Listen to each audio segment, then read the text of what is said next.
আপনারা শুনছেন বইটই নিবেদিত অডিও বুক ভিখারি জিন। লিখেছেন রিয়াজ রাজ। মুয়াজ্জিনের কথায় সবাই বাহিরে অপেক্ষা করতে থাকে। আমি সবার পিছনে একটা কোনায় অসহায়ের মতো দাঁড়িয়ে এসব দেখে যাচ্ছিলাম। বুক ফেটে আমার কান্না বের হচ্ছিল। কি হচ্ছে আমার সাথে এসব? 4 ঘন্টার পথে আমি 4 দিন কিভাবে পার করেছি, ওটা নিয়ে আমার মাঝে বেশি উত্তেজনা সৃষ্টি হচ্ছিল। হয়তো ওই 4 দিন আমাকে কেউ কোথাও নিয়ে গিয়েছিল, জানি না। কিন্তু আমার মনে ওই 4 দিন আর ভিখারিকে নিয়ে নানা প্রকার প্রশ্ন জেগে যাচ্ছে। কেন হচ্ছে আমার সাথে এসব? এই সব কিছুর রহস্য কি? আমি জানি না, কিছু জানি না। এসব ভাবনা করে যাচ্ছে রিয়াজ। সেই মুহূর্তে বাড়ির উপর দিয়ে একটা দমকা বাতাস বয়ে যায়। মনে হচ্ছিল বাতাসটি শুধু রিয়াজদের বাড়ির উপর দিয়ে গেছে। অন্য কোথাও সে বাতাসের চিহ্ন পাওয়া যায়নি। কারণ বাড়ির বাহিরে থাকা গাছগুলো এখনো সোজা হয়েই দাঁড়িয়ে রয়েছে। সবাই বাতাসের ভাব দেখে বুঝে গেছে জিন উপস্থিত হয়েছে। বাতাসটি যেন সোজা জাহাঙ্গীর সাহেবের বাসার ভিতরেই ঢুকে গেল। কিছুক্ষণ সবাই বাহিরে অপেক্ষা করে এবং এরপর কিছু না ভেবে সবাই তাড়াহুড়ো করে দৌড়ে যায় জাহাঙ্গীর সাহেবের রুমের দিকে। জাহাঙ্গীর সাহেবের রুমে গিয়ে সবাই খেয়াল করলেন জাহাঙ্গীর সাহেব বিছানায় সোজা হয়ে শুয়ে আছেন। কারো বুঝতে বাকি রইল না জিন জাহাঙ্গীর সাহেবকে ঠিক করে গেছেন। এখন সবাই মোটামুটি আইডিয়া করে নিচ্ছে এটা কোনো ভালো জিন ছিল। আবার অনেকে সন্দেহ করে যাচ্ছে সেই খারাপ জিনটাই জাহাঙ্গীর সাহেবকে ঠিক করেছেন। হয়তো সে শুধু রিয়াজের ক্ষতি চায়, এজন্য বারবার রিয়াজকে ক্ষতিগ্রস্ত করে যাচ্ছে। কিন্তু রিয়াজকে কেউ হেল্প করতে আসলে অথবা ক্ষতি করতে আসলে সেই জিন সাথে সাথে রেগে যায়। জিনের উদ্দেশ্য হয়তো অন্য কোনো কিছু, যা কারো ধারণার বাইরে। সবাই জাহাঙ্গীর সাহেবের সাথে রুমে বসে কথাবার্তা বলার চেষ্টা করে যাচ্ছেন, কিন্তু জাহাঙ্গীর সাহেবের মুখ দিয়ে কোনো আওয়াজ বের হচ্ছিল না। তিনিও রোকেয়া বেগমের মতো চুপচাপ শুয়ে রইলেন। সবার মাঝে দাঁড়ানো অবস্থায় হঠাৎ রিয়াজ সেই অদ্ভুত গন্ধটি পেতে শুরু করল। রিয়াজের নাকে সেই গন্ধটি আসতেই তার মাথাটা চক্কর দিয়ে ওঠে, যেন রিয়াজ এই মুহূর্তে ঘুরে পড়ে যাবে সেখানেই। যেই ভাবনা সেই কাজ। সাথে সাথে রিয়াজ সবার সামনে সেখানে মাথা ঘুরে মাটিতে পড়ে যায়। এরপর রিয়াজের বাবাসহ কয়েকজন ধরাধরি করে রিয়াজকে তার ঘরে নিয়ে গেল। রিয়াজকে বিছানায় শুইয়ে দেওয়ার পর রিয়াজের মা হাত পাখা দিয়ে বাতাস করতে লাগলেন। যেহেতু বাড়িতে কারেন্ট নেই, তাই ফ্যান বন্ধ। এই শীতের দিনেও রিয়াজকে বাতাস করার কারণ হয়তো আপনি বুঝতে পারলেন না। কারণ হচ্ছে সবাই শীতে কাঁপাকাঁপি করলেও রিয়াজের শরীর থেকে অঝোর ধারায় ঘাম বের হচ্ছিল। ভর দুপুরে ফুটবল খেললে একটা মানুষ যেরকম ঘামিয়ে যায়, ঠিক তেমনভাবেই রিয়াজ ঘামাচ্ছে। এসব দেখে রিয়াজের মা রিয়াজকে বাতাস করতে লাগলেন। কিন্তু অদ্ভুত বিষয় হচ্ছে ঘটনা ধীরে ধীরে শান্ত হয়নি। চারদিক যেন আরো ভয়ানক হতে চলছে। কিছুক্ষণ পর আবার ঘরের টিনে কেউ জোরে একটা লাথি মারে।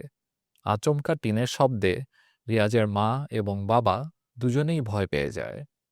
যেহেতু রিয়াজের বাবা বলেছিল রিয়াজের ব্যাপারে কারো নাক না গলাতে, সেই জন্য রিয়াজকে বাড়িতে রেখে সবাই বের হয়ে চলে গিয়েছিল। এখন শুধু ঘরের মধ্যে রিয়াজ, রিয়াজের ছোট ভাই এবং তার মা বাবা। হঠাৎ ওই শব্দটা শুনে রিয়াজের বাবা দোয়া কালাম পড়তে শুরু করলেন। কিন্তু রিয়াজের বাবার মুখ থেকে যত কোরআনের আয়াত উচ্চারণ হচ্ছে, তত বেশি বাহিরে কেমন যেন খটখট শব্দ আওয়াজ শুরু হয় এবং সেটি ধীরে ধীরে জোরে হতে লাগলো। প্রথম প্রথম মনে হয়েছিল ঘরের বাইরে কে যেন হাঁটাহাঁটি করছে, কিন্তু এখন মনে হচ্ছে কয়েকজন লোক মিলে ঘরের বাইরে দৌড়াদৌড়ি করছে। রিয়াজের বাবা এবং মা খুবই ভয় পেয়ে যায় এইবার। যদি এইভাবে সবকিছু চলতো তাহলেও হয়তো সব ঠিক থাকতো।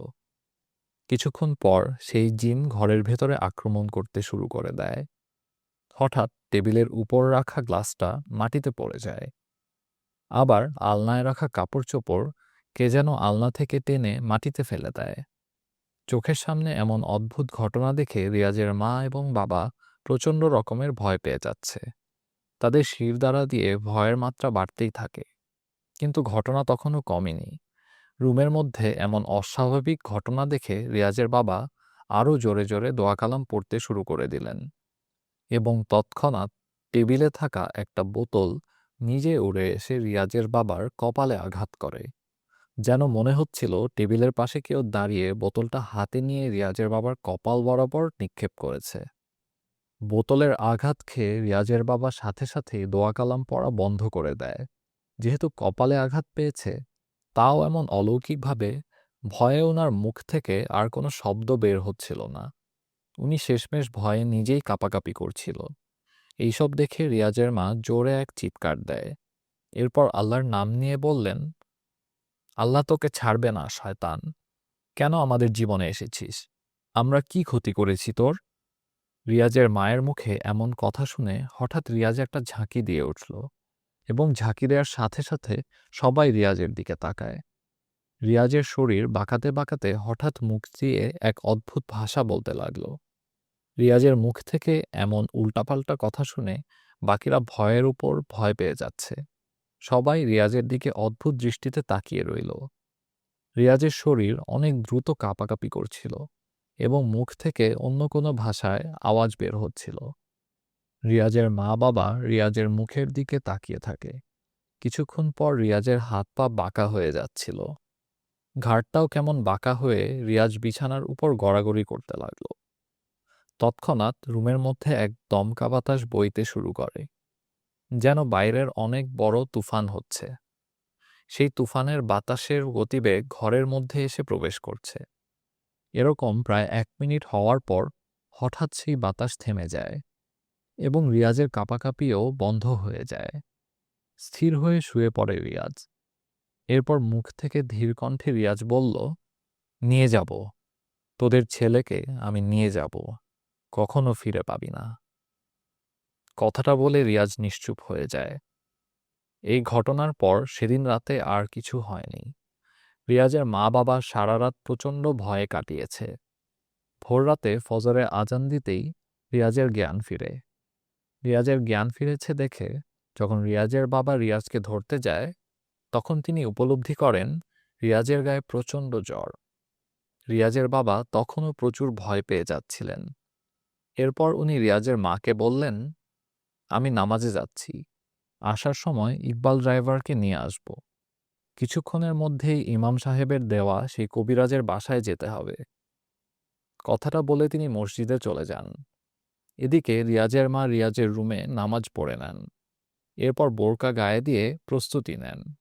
রিয়াজের বাবা মসজিদ থেকে ইকবাল ড্রাইভারকে নিয়ে আসলে ওনারা 4 জনই রওনা করেন ইমাম সাহেবের দেওয়া ঠিকানায়, অর্থাৎ কবিরাজ সাহেবের বাড়ির উদ্দেশ্যে। চারদিকে শীতকালের কুয়াশা, সকালবেলার শীত এবং ঠান্ডা বাতাস বয়ে যাচ্ছে।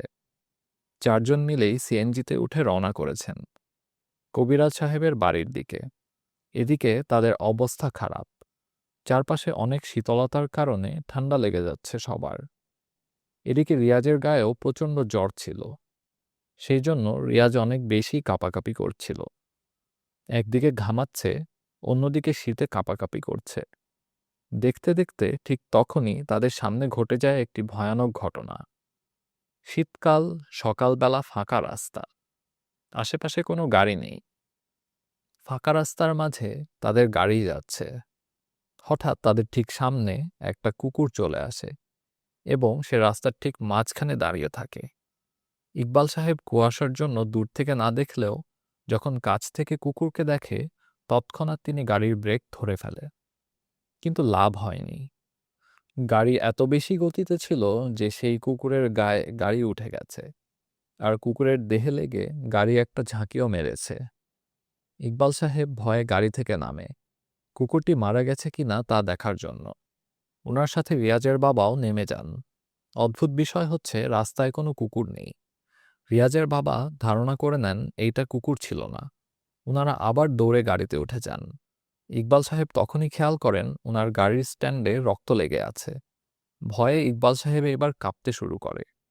রিয়াজের বাবা সাথে সাথে দোয়া পড়া শুরু করলেন, এবং মনে মনে বললেন, আল্লাহ, আমরা যাতে কবিরাজের বাড়ি অবধি যেতে পারি, তুমি আমাদের সহায় হও। আপনারা শুনছেন বইটই নিবেদিত অডিও বুক ভিখারি জিন। লিখেছেন রিয়াজ রাজ। অদ্ভুত বিষয় হচ্ছে রাস্তায় কোনো কুকুর নেই। রিয়াজের বাবা ধারণা করে নেন এইটা কুকুর ছিল না। উনারা আবার দৌড়ে গাড়িতে উঠে যান। ইকবাল সাহেব তখনই খেয়াল করেন উনার গাড়ির স্ট্যান্ডে রক্ত লেগে আছে। ভয়ে ইকবাল সাহেব এবার কাঁপতে শুরু করে। রিয়াজের বাবা সাথে সাথে দোয়া পড়া শুরু করলেন এবং মনে মনে বললেন, আল্লাহ, আমরা যাতে কবিরাজের বাড়ি অবধি যেতে পারি, তুমি আমাদের সহায় হও। গাড়ি আবার স্টার্ট করা হয়। রক্তের উপর হাত দিয়েই ইকবাল সাহেব গাড়ি রানিং করতে শুরু করলেন। বরাবরের মতো আবার তাদের সিএনজি এগিয়ে যেতে থাকে কবিরাজের ঠিকানায়। কিন্তু বাধা যে একবারেই শেষ তা নয়। তারা তখনও কল্পনাও করতে পারেনি তাদের সামনে কি অপেক্ষা করছে। শীতের সকালটায় এমনিতেও ঠান্ডা। তার উপর আপনারা যারা শীতের সকালে সিএনজিতে উঠেছেন তারা জানেন কতটা ঠান্ডা লাগে।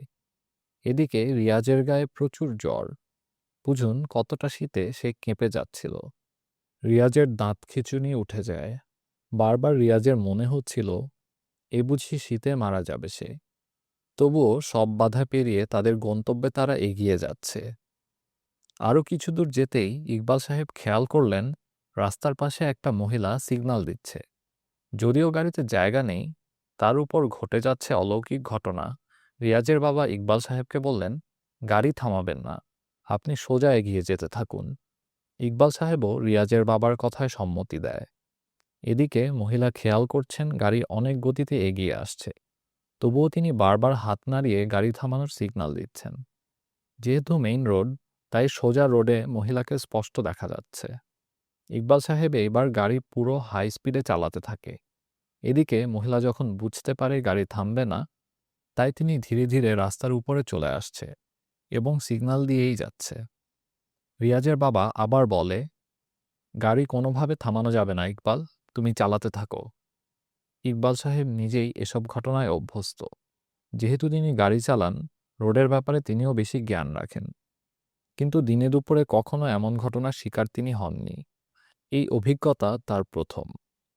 এদিকে গাড়ি ধীরে ধীরে মহিলার কাছাকাছি চলে আসে। তখনই সবাইকে অবাক করে দিয়ে মহিলা রাস্তার মাঝে চলে আসে এবং দুই হাত লম্বা করে দাঁড়ায়। ইকবাল সাহেবও কিছু না ভেবে মহিলার গায়ের উপর দিয়ে গাড়ি তুলে দেয়। তৎক্ষণাৎ গাড়িটা একটা ঝাঁকি মেরে ওঠে, অর্থাৎ অ্যাক্সিডেন্ট হয়ে গেছে। ইকবাল সাহেব সাথে সাথে গাড়ি ব্রেক করে ফেললেন এবং রিয়াজের বাবাকে বললেন, আমরা উত্তেজিত হয়ে একটা মানুষকে অ্যাক্সিডেন্ট করে দিয়েছি, সব দোষ আপনার। আমাকে দিয়ে খুন করাইলেন। মহিলা এখনো বেঁচে আছে কি না আল্লাহ জানে। কথাটা বলেই ইকবাল সাহেব গাড়ি থেকে নামে এবং দেখে রোডে কোনো মানুষ নেই। রিয়াজের বাবাও ইকবাল সাহেবের সাথে নেমে গিয়েছিল। তিনি এবার ইকবাল সাহেবের উপর রেগে গিয়ে বললেন, আপনাকে বলেছি এসব কিছুই না। যদি সে মানুষ হতো তবে রোডের মাঝখানে এসে দাঁড়াতো না। এইটুকুও কি বুঝেন না আপনি? ইকবাল সাহেব এইবার মাত্রাধিক ভয় পান। উনি আবার তড়িঘড়ি করে গাড়িতে উঠে বসে। রিয়াজের বাবাও গাড়িতে উঠলে ইকবাল সাহেব আবার গাড়ি চালাতে শুরু করেন। কিন্তু এইবার কুয়াশার চাপ অনেক বেশি বেড়ে গেছে। কুয়াশা এমনভাবে রাস্তা ঝাপসা করে দিয়েছে যে 10 হাত সামনেও কিছু দেখা যাচ্ছিল না। ইকবাল সাহেব তবুও মনে সাহস এনে গাড়ি চালিয়ে যাচ্ছে। কিছুদূর এইভাবে যেতেই হঠাৎ ইকবাল সাহেব সিএনজি ব্রেক করলেন। আচমকা ব্রেক করায় রিয়াজ সহ রিয়াজের মা বাবা সিএনজির মাঝে যে জাল থাকে সেটির সঙ্গে ধাক্কা খায়। রিয়াজের বাবা জিজ্ঞেস করে, কি হলো ইকবাল, ব্রেক করলে কেন? ইকবাল সাহেব সবাইকে সামনে তাকাতে বলে এবং তারা দেখে রাস্তার পাশের অনেক বড় একটি গাছ ভেঙে রোডে পড়ে আছে। যদি ইকবাল সাহেব ব্রেক না করতেন তবে গাছের উপর গাড়ি উঠে পুরো গাড়ি তছনছ হয়ে যেত। এত মোটা গাছ সরানোর মতো শক্তিও তাদের নেই। মাত্র দুজন লোক, কখনো পারবে না এই গাছ সরাতে। সবচেয়ে বড় কথা, শীতে সবার হাত পা বরফ হয়ে আছে। শক্তি খাটিয়ে কাজ করার কোনো উপায়ান্তর নেই। ইকবাল সাহেব রিয়াজের বাবাকে প্রশ্ন করলেন, এখন কি করবেন? যাবার পথ তো পুরা বন্ধ। ইকবালের কথা শুনে রিয়াজের বাবা কিছুক্ষণ চুপ থেকে বললেন, আপনার গাড়িতে কোনো বাটম আছে? তখনই ইকবাল সাহেব গাড়ি থেকে নামেন এবং সিএনজির পিছন থেকে একটা লোহা বের করলেন। এরপর বললেন, ভাগ্যিস আমি লোহাটা ঘরে রাখিনি। আশরাফ ভাই নিয়েছিল। সন্ধ্যায় বাজারে আমাকে ফেরত দিলে আমি তা পিছনে রেখে দিয়েছি। ঘরে রাখতে ভুলে গিয়েছিলাম, তাই ভালোই হয়েছে। নয়তো এখন অনেক বড় বিপদে আটকে যেতাম। চলুন গাছ সরানো যাক। কথাটা বলে ইকবাল সাহেব লোহা নিয়ে এগিয়ে যায়। রিয়াজের মা রিয়াজকে জড়িয়ে ধরে দোয়া কালাম পড়তে থাকে। ইকবাল এবং রিয়াজের বাবা লোহা নিয়ে কোনোভাবে গাছের এক পাশ সরানোর চেষ্টা করে যাচ্ছে, যাতে কোনোভাবে গাড়িটা এগিয়ে যেতে পারে। কয়েক মিনিট এভাবে চেষ্টা করার পর সবাই শুনতে পায় গাড়ির পিছন থেকে একটা গর্জন ভেসে এসেছে। সাথে সাথে রিয়াজ এবং বাকিরা ভয়ে আঁতকে ওঠে। ইকবাল এবং রিয়াজের বাবা গাড়ির সামনে থাকলেও গাড়ির ভিতরে রিয়াজ এবং রিয়াজের মা। আওয়াজটা ঠিক গাড়ির পিছন থেকে এসেছে। রিয়াজের বাবা তখনই জোরে জোরে সূরা পড়তে শুরু করলেন। ফলে গাড়ির ভিতর রিয়াজ এবং তার মা খেয়াল না করলেও ইকবাল এবং রিয়াজের বাবা দেখেন গাড়ির পিছন থেকে একটা বিশাল দেহের মানব কুকুর রাস্তার পাশে ঝোপে ঢুকে গেল। অর্থাৎ কুকুরটার মাথা ছিল মানুষের মতো এবং বাকি শরীর কুকুরের মতো। তা স্পষ্ট দেখলেন ইকবাল সাহেব এবং রিয়াজের বাবা। রিয়াজের বাবা এটি দেখে ভয়ে আরো জোরে দোয়া পড়তে থাকে। এদিকে ইকবাল সাহেব একা একা গাছটিকে সাইড করার চেষ্টা চালাচ্ছে। তখনই তারা খেয়াল করে রাস্তার পাশের ঝোপঝাড়ে কারো ধস্তাধস্তির শব্দ, যেন ঝোপের ভিতর কেউ মারামারি করে যাচ্ছে। একটার পর একটা ভয়ানক ঘটনা ঘটেই চলছে। রিয়াজের বাবার মুখ থেকে আল্লাহর বাণী থামছেই না। তিনি তার মতো যত সূরা পারেন একে একে সব পড়ে যাচ্ছেন। এভাবে আরও কয়েক মিনিট যাবার পর ইকবাল সাহেব বললেন, যেটুকু খালি হয়েছে তাতে গাড়িটা চলে যাবে, আসুন। এটা বলেই ইকবাল সাহেব গাড়ির দিকে এগিয়ে যান। পিছন পিছন রিয়াজের বাবাও আসেন এবং কোনো ঝামেলা ছাড়া এইবার গাড়ি স্টার্ট দিয়ে তারা আবার রওনা করেন কবিরাজের ঠিকানায়। অবশেষে প্রায় ১.৫ ঘন্টা পর তারা কবিরাজের বাড়ির সামনে এসেছে। রিয়াজের বাবা গাড়ি থেকে নেমেই খেয়াল করলেন চাপদাড়ি সহ একজন মুরব্বি দাঁড়িয়ে আছেন, যেন তিনি রিয়াজদের জন্যই অপেক্ষা করছেন। রিয়াজের বাবা কিছু বলার আগেই উনি বললেন, গাড়ির পিছন থেকে দৌড়ে পালিয়ে যাওয়া মানব কুকুরটি বদ জিন ছিল। সাথে সাথে আমি আমার জিনদের পাঠিয়ে তাকে আটকিয়েছি। ঝোপের মাঝে যে ধস্তাধস্তির শব্দ শুনেছেন সেটি আমার জিন এবং সেই বদ জিনের ধস্তাধস্তি ছিল। পরবর্তীতে বদ জিন আর আপনাদের বাধা দিতে পারেনি, কারণ আমার জিনরা তাকে ধরে রেখেছিল। আপনি অনেক সূরা পড়েছেন, তাই বদ জিন কিছুটা দুর্বল হয়েছে, নয়তো রাস্তাতেই আজ আপনাদের মেরে ফেলত সে। মুরব্বির কথা শুনে রিয়াজের বাবা অবাক হয়ে তাকিয়ে থাকে। উনি তো সবকিছুই জানেন। এতদিন পর একজন ভালো কবিরাজ পেয়েছেন দেখে রিয়াজের বাবা কবিরাজের কাছে আকুতি মিনতি করতে থাকেন। হুজুর, আল্লাহ আপনাকে উসিরা হিসেবে হয়তো পাঠিয়েছেন। আমি জানি আল্লাহর বাণী ব্যতীত কারো শক্তি নেই এই অলৌকিক শক্তিকে আটকানোর। হয়তো অনেকের কৌশল জানা আছে, আবার অনেকের নেই। আপনি দয়া করে আমার ছেলেটিকে সুস্থ করে দিন হুজুর। অনেক কষ্ট পাচ্ছে আমার ছেলেটা। হুজুর মুচকি হেসে বললেন, ইনশাআল্লাহ, আমি অবশ্যই চেষ্টা করব। কিন্তু আপনাদের কারো মধ্যে আমি সেই বদজিনকে হাজির করব। তুলারাশি কার? হুজুরের কথায় রিয়াজের বাবা কিছুক্ষণ চুপ থেকে বললেন, রিয়াজের তুলারাশি। হুজুর আবার মুচকি হেসে বললেন, চিন্তার কিছু নেই, ওর কিছু হবে না। আমি শুধু ওর দেহে জিন হাজির করব। জিনের সমস্যা কি তা জানতে হবে আমার। আপনারা ঘরে আসুন। বাড়ির সামনে দাঁড়িয়ে থাকবেন নাকি? এরপর কবিরাজের সাথে সবাই কবিরাজের বাসায় প্রবেশ করলেন। হুজুরের বাসার ভেতরটা একটু অদ্ভুত। যে রুমে তিনি কাজ করেন সেই রুমটার চারপাশে লাল কাপড় দিয়ে পর্দা টাঙানো। মেঝেতে একটা গোল বৃত্তের মতো কিছু আছে, যেখানে আরবি কিছু অক্ষর লেখা। হুজুর বললেন, রিয়াজকে এই বৃত্তের মাঝে বসান। এই বৃত্তের বাহিরে বদজিন আসতে পারবে না। হুজুরের কথা মতো রিয়াজকে গোল বৃত্তের মাঝে বসানো হয়। তখনই হুজুর আবার বললেন, আপনারা সবাই একটু দূরে দাঁড়ান। যত কিছুই হয়ে যাক, ভুলেও বৃত্তের মাঝে প্রবেশ করবেন না। হুজুরের কথা অনুযায়ী ইকবাল সাহেব এবং রিয়াজের মা বাবা বৃত্ত থেকে ৭-৮ হাত দূরে গিয়ে দাঁড়ান। এরপর হুজুর ৪টা মোমবাতি হাতে নেন এবং পরপর সারিবদ্ধভাবে মোমবাতিগুলো জ্বালিয়ে দিলেন। তারপর হুজুর রিয়াজের বাবাকে বললেন, আপনার পিছনে বাতির সুইচ আছে, ওটা বন্ধ করে দিন। হুজুরের কথায় রিয়াজের বাবা লাইট অফ করে দেয়। পুরো রুমে ৪টি মোমবাতির আলো ব্যতীত আর কোনো আলো নেই। এরপর হুজুর মনে মনে কি যেন পড়তে লাগলেন এবং কিছুক্ষণ পর চোখ বন্ধ করে বিড়বিড় করে কিছু উচ্চারণ করতে শুরু করলেন। বৃত্তের মাঝে তখনও রিয়াজ শীতে কাঁপছিল এবং ভয় পাচ্ছিল। হুজুর ৩-৪ মিনিট কিছু মন্ত্র পড়ার পর আচমকা রিয়াজ বৃত্তের মাঝে শুয়ে যায়। এরপর হুজুর সাথে সাথে চোখ খুললেন। রিয়াজের মা-বাবা এবং ইকবাল সাহেব শুধু দেখে যাচ্ছিলেন। হুজুর তখনই আওয়াজ করে বললেন, "কিরে, শুয়ে শুয়ে ঘুমাচ্ছিস নাকি? উঠ, আর ঢং করতে হবে না তোর।" হুজুরের কথা শেষ হতেই রিয়াজ শোয়া অবস্থায় হাসতে শুরু করে। হাসিটা নরমাল কোনো হাসি নয়। ২ সেকেন্ড হাসছে, আবার ৩ সেকেন্ড চুপ, আবার ২ সেকেন্ড হাসছে, পরপর ৩ সেকেন্ড চুপ। হুজুর এইবার ধমক দিয়ে বললেন, "কিরে, তুই উঠবি নাকি আটা ছুঁড়ে মারব? গা জ্বালিয়ে দিব এখন।" কথাটা শুনেই আচমকা রিয়াজ শোয়া থেকে লাফ মেরে উঠে দাঁড়ায় এবং হুজুরকে মারার জন্য এগিয়ে এলে বৃত্তের দাগে পা দিয়ে দেয়। দাগে পা দেওয়ার সাথে সাথে আবার রিয়াজ উল্টা লাফ দিয়ে বৃত্তের ভিতর ঢুকে যায়। এরপর কোনো কিছু না বলে আবার শুয়ে চোখ বন্ধ করে ফেলে। এরপর আবার আগের মতো ২ সেকেন্ড হাসে, ৩ সেকেন্ড চুপ থাকে। হুজুর এইবার উনার সামনে থাকা একটা পাত্র থেকে আটা বের করে ছুঁড়ে মারলেন রিয়াজের গায়ে। রিয়াজের দেহে আটা স্পর্শ হতেই রিয়াজ শোয়া থেকে উঠে বসে যায় এবং কান্না করতে শুরু করে।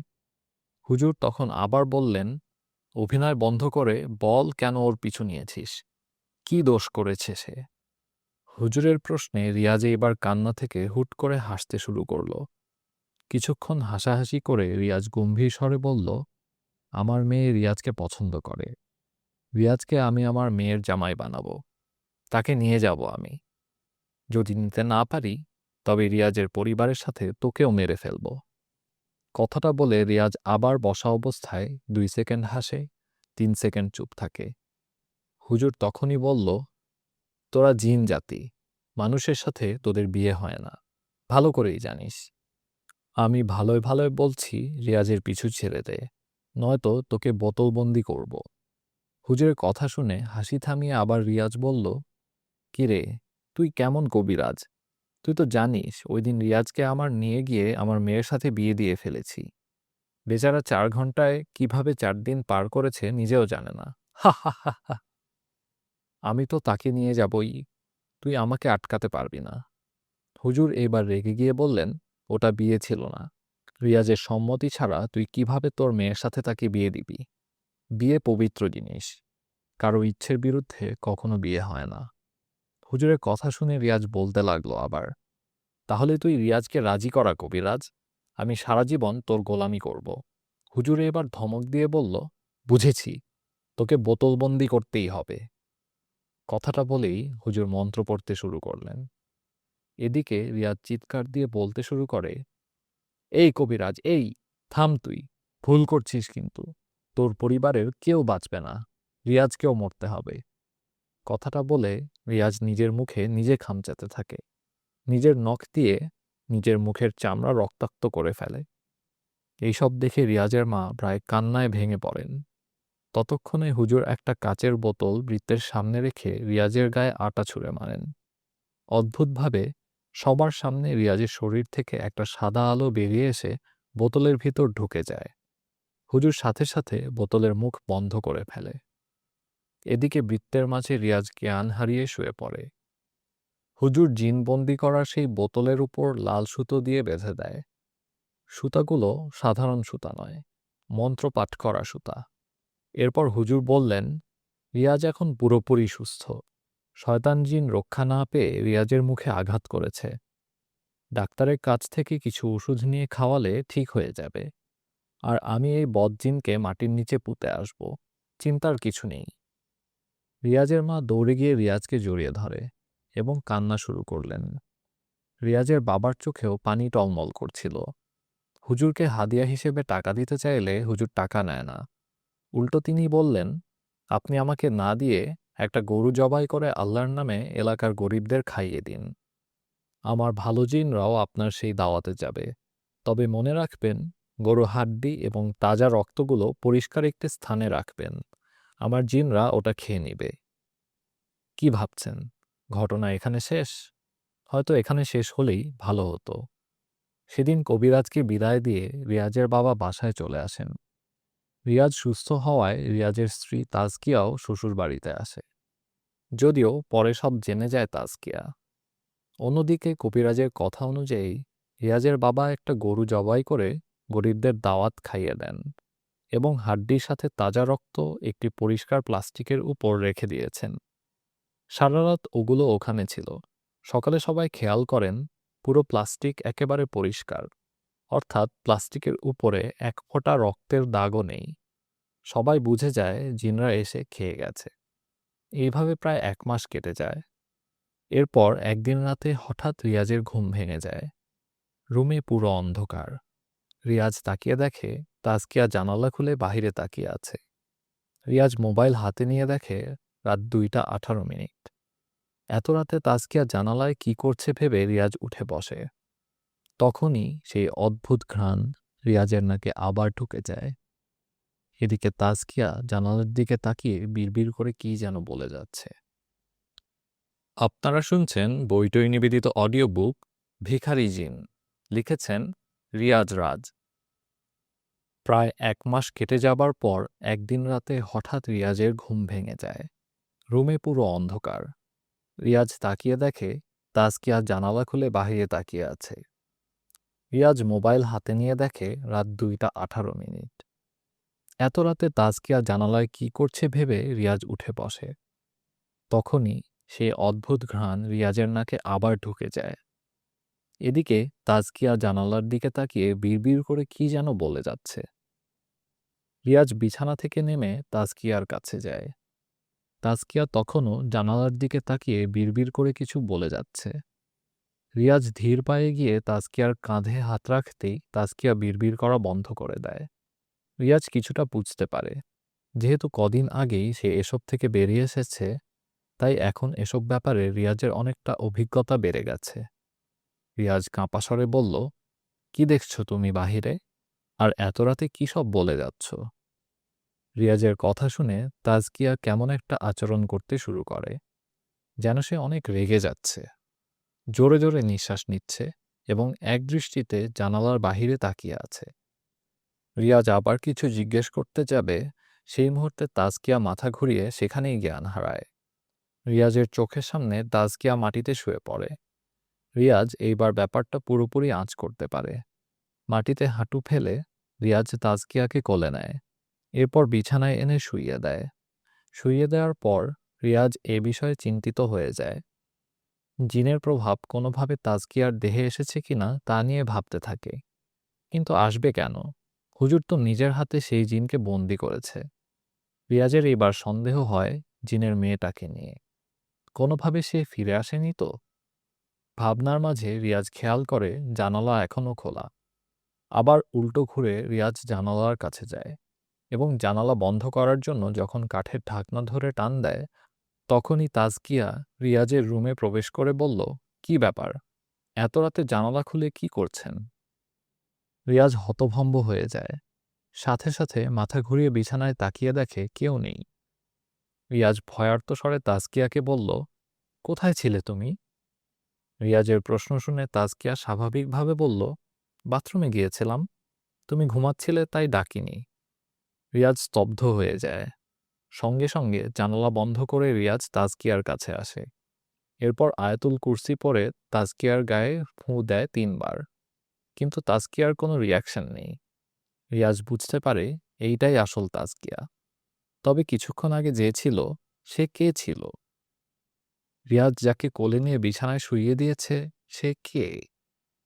এদিকে তাজকিয়া কিছু বুঝতে না পেরে বলল, এভাবে অদ্ভুত আচরণ করছেন কেন? কি হয়েছে আপনার?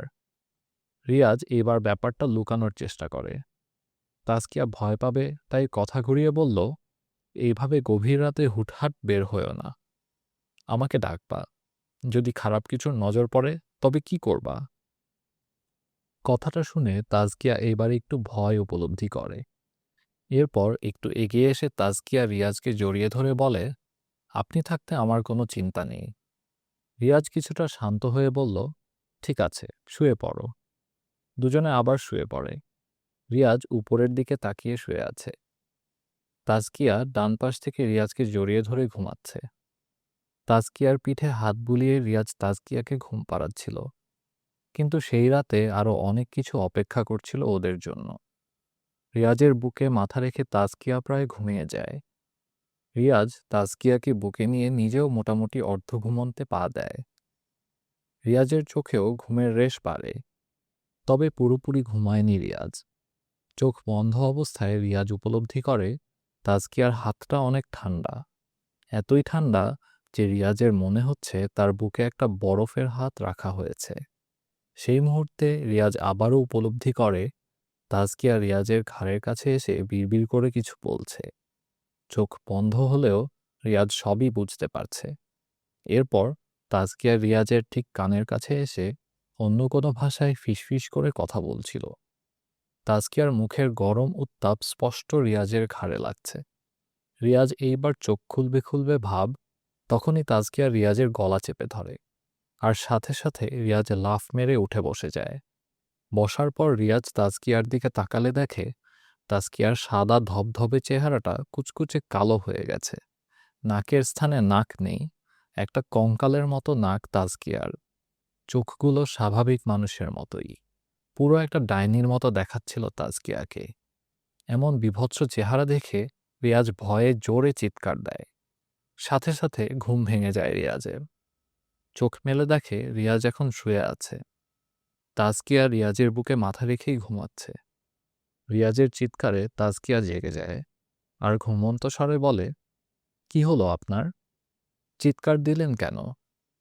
রিয়াজ বুঝতে পারে একটা বাজে স্বপ্ন দেখছিল এতক্ষণ। রিয়াজ আবার তাজকিয়ার মাথায় হাত বুলিয়ে বলে, কিছু না, বাজে স্বপ্ন ছিল, ঘুমাও তুমি। কথাটা বলে আবার তাজকিয়াকে বুকে টেনে নেয়। রিয়াজের ঘুমটা যেন এইবার চিরতরে পালিয়েছে। চোখে আর ঘুম ধরছে না। চোখ বন্ধ করতেও ভয় পাচ্ছে, যদি আবার এমন কিছু দেখে। চোখ বলের মতো করে রিয়াজ ছালের দিকে তাকিয়ে আছে, কিন্তু সেখানেও রেহাই পাওয়া যায়নি। রিয়াজ উপরের দিকে তাকিয়ে থাকা অবস্থায় খেয়াল করে একেবারে উপরে ছাল, সিলিং এর সাথে একটা কালো অবয়ব বসে আছে, তাও উল্টো হয়ে। রিয়াজ চোখের ভুল ভেবে ভালোভাবে তাকায় এবং এইবার স্পষ্ট দেখে একেবারে ছালের সাথে গা লাগিয়ে শূন্যে একটা ধোঁয়ার মতো মানুষ বসে আছে। তার চোখগুলো স্পষ্ট দেখা যাচ্ছিল, হুবহু মানুষের মতো। রিয়াজ এমন ভয়ানক দৃশ্য দেখে সাথে সাথে চোখ বন্ধ করে ফেলে। এই দৃশ্য যেন দেখার মতো নয়। চোখ বন্ধ করার সাথে সাথে রিয়াজ সেই অদ্ভুত গন্ধটি পেতে শুরু করল। এটি যেন অবয়বটার দেহের ঘ্রাণ। মনে মনে রিয়াজ দোয়া-দুরূদ পড়তে শুরু করে এবং সকাল হলেই সেই কবিরাজের কাছে যাবার চিন্তা করে রিয়াজ। কিছু সূরা পাঠ করার পর রিয়াজ সেই গন্ধটি আর পায় না।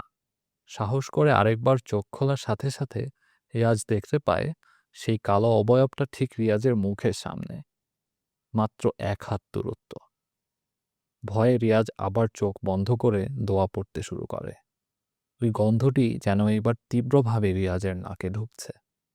রিয়াজের ভিতরে ভয়ে সব চুরমার হয়ে যাচ্ছিল। কয়েকবার দোয়া-দরুদ পড়ার পর রিয়াজ শুনতে পায় গরুর ডাক। রিয়াজদের ঘরের পূর্ব পাশে একটা গোয়াল ঘর আছে, যেখানে রিয়াজের বাবা ৩টা গরু পালন করে। গোয়াল ঘর থেকে গরুর ডাক আসতেই রিয়াজ চোখ খোলে। প্রচণ্ড জোরে জোরে গরু ডাক দিয়ে যাচ্ছিল। রিয়াজ তাজকিয়াকে বুকে জড়িয়ে শুধু শব্দগুলো শুনে যাচ্ছে আর আল্লাহকে স্মরণ করে যাচ্ছিল।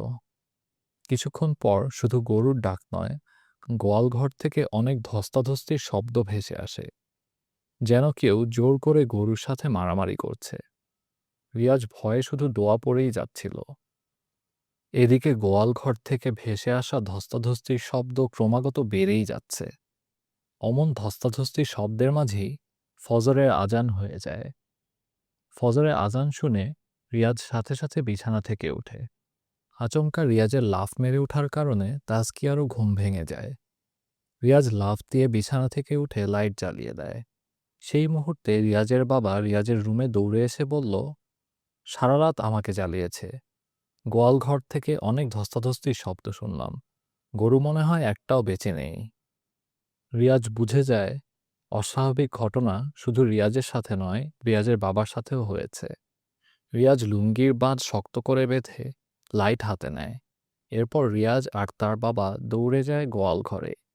সেখানে গিয়ে ওনারা যা দেখে তা দেখে যে কেউ কেঁদে দিবে। রিয়াজদের গোয়ালে সবচেয়ে বড় এবং শক্তিশালী যে গরুটা ছিল সে নিচে পড়ে আছে, তবে শুধু গরুর দেহটা ছিল, মাথাটা সে খেয়ে চলে গেছে। আপনারা শুনছেন বইটই নিবেদিত অডিও বুক ভিখারি জিন, লিখেছেন রিয়াজ রাজ। সেখানে গিয়ে ওনারা যা দেখে তা দেখে যে কেউ কেঁদে দিবে। রিয়াজদের গোয়ালে সবচেয়ে বড় এবং শক্তিশালী যে গরুটা ছিল সে নিচে পড়ে আছে, তবে শুধু গরুর দেহটা ছিল, মাথাটা সে খেয়ে চলে গেছে। এমন দৃশ্য দেখে রিয়াজের বাবা সেখানেই বসে কান্না করে দেয়। গরুটার জন্য মায়া হবারই কথা। মুদি দোকানের পাশাপাশি উনি গরু পালন করতেন। যদিও রিয়াজের বাবা এলাকায় ভদ্রের দিকে একজন উচ্চস্তর ব্যক্তি, মুরব্বী হিসেবে এলাকার সবাই ওনাকে যথেষ্ট সম্মান করেন।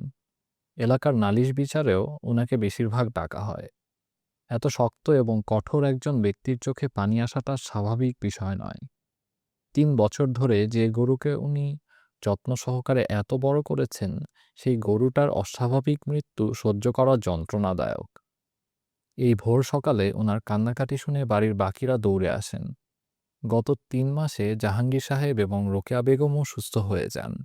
গরুটার এমন অস্বাভাবিক মৃত্যু দেখে ওনাদেরও মায়া লেগে যায়। তবে মূল বিষয় হচ্ছে ভয়। ভয়ের ব্যাপারটা সবার মাঝে আবার জাগ্রত হয়ে যায়। গরুর যদি এমন খারাপ অবস্থা করে দেয়, তবে সেই অশরীরী কতটা ভয়ানক হবে তা ভাবতেও সবার শরীর শিউরে ওঠে। যাক, এই গরুর মাংস তো আর খাওয়ার উপযুক্ত রয়নি। গরুটাকে ওইভাবেই বাড়ির পিছনে কবর দিয়ে দেন রিয়াজের বাবা। মরা বাড়ির মতো সবাই রিয়াজদের বারান্দায় দাঁড়িয়ে আছে। সবার চোখে মুখে আতঙ্ক। নীরবতার মাঝে রিয়াজের বাবা বললেন, আবার সেই কবিরাজের কাছে যেতে হবে। কেন এই জিন আবার ফিরে এলো তা জানতে হবে। রিয়াজের বাবার কথায় রিয়াজ এগিয়ে এসে বলল, আমার কাছে কবিরাজের নাম্বার আছে তো, কল দিলেই হয়। রিয়াজের বাবা হতাশার চাহনিতে রিয়াজের দিকে তাকিয়ে বলল, দিয়েছি আমি কল, ওনার ফোন বন্ধ। খোঁজ খবর নেওয়ার জন্য গত ২ সপ্তাহ থেকে কল দিচ্ছি, উনি ফোন অফ করে রেখেছেন। রিয়াজের বাবার এমন উত্তরে রিয়াজ আবার বলল, তাহলে আর কি করার, আমরা ওনার বাড়িতে যাই। রিয়াজ কথাটা বলতেই রিয়াজদের ঘরের ভিতর থেকে একটা শব্দ ভেসে আসে, যেন ঘরে থাকা টেবিল কেউ উপচে ফেলে দিয়েছে। রিয়াজসহ সবাই বারান্দায়। হঠাৎ ঘরে এমন শব্দ শুনে সবাই দরজার ফাঁক দিয়ে ঘরে তাকায় আর দেখে সত্যি সত্যি প্রথম রুমের টেবিল মাটিতে পড়ে আছে। এতে কারো বুঝতে বাকি রয়নি যে জিনটা এখানেই উপস্থিত আছে। রিয়াজের বাবা রিয়াজকে চোখের ইশারায় চুপ থাকতে বললেন। রিয়াজও চুপ হয়ে যায়। কিন্তু তাদের মনে মনে সিদ্ধান্ত নেওয়া হয়ে গেছে তারা কবিরাজের বাড়িতে যাবে। রিয়াজের ছোট ভাইয়ের সাথে এ অবধি কিছু ঘটেনি। এই ব্যাপারটা অদ্ভুত লাগে সবার কাছে। আবার জিন তো রিয়াজের পিছু নিয়েছে। তবে রিয়াজের বাবাকে কেন গতরাতে টর্চার করেছে তাও একটি রহস্য। সবার ধারণা রিয়াজের বাবাসহ সেই জিনকে বোতলবন্দি করেছে, তাই রিয়াজের বাবাকেও আক্রমণ করে যাচ্ছে। এদিকে একই বাড়ির রোজিনা বেগম কয়েকটা রুটি এবং এক বাটি ডাল হাতে নিয়ে এসে বলল, আপনাদের এখন দিন খারাপ যাচ্ছে, কিছু তো রান্না করেননি হয়তো, এগুলো খেয়ে নিন, এরপর যা করার করবেন। রোজিনা বেগম কথাটা বলে রুটি এবং ডালের বাটি এগিয়ে দেন। তাজকিয়া এগিয়ে এসে ডালের বাটি হাতে নেয়। এরপর সেই বাটি নিয়ে ঘরে প্রবেশ করতেই আবার একটা বিকট শব্দ ভেসে আসে। বারান্দা থেকে সবাই দৌড়ে ঘরে প্রবেশ করে দেখে তাজকিয়ার হাত থেকে রুটি এবং ডালের বাটি পড়ে গেছে। তাজকিয়াও মাটিতে ডালের উপর শুয়ে আছে। রিয়াজ দৌড়ে গিয়ে তাজকিয়াকে মাটি থেকে তোলার চেষ্টা করে, আর তখনই ঘটে একটি অদ্ভুত ঘটনা। রিয়াজ তাজকিয়াকে কোলে নেয়ার জন্য সোজা করতেই তাজকিয়া রিয়াজের দিকে তাকিয়ে চোখ বড় বড় করে একটা হাসি দেয়, তবে আওয়াজ ছাড়া। মুখ দিয়ে শব্দ বের হচ্ছে না, কিন্তু চেহারা দেখে মনে হচ্ছে সে অনেক জোরে জোরে হাসছে। সবাই তাজকিয়ার এমন অবস্থা দেখে ভয়ে পিছু চলে যায়। কিন্তু রিয়াজ সেই মুহূর্তে দোয়া পড়তে শুরু করলে তাজকিয়া মাটি থেকে ডালের বাটি নিয়ে সোজা রিয়াজের মাথায় আঘাত করে দেয়। বাংলা ভাষার সবচেয়ে বড় ইবুক অ্যাপ বইটইয়ের সব এক্সক্লুসিভ অডিও বুক শুনতে সাবস্ক্রাইব করুন আমাদের ইউটিউব চ্যানেলে। বইটি শুনে ভালো লাগলে আপনার বন্ধুদের সাথে শেয়ার করতে ভুলবেন না জানুন। বইটই, কণ্ঠে জীবন্ত বই।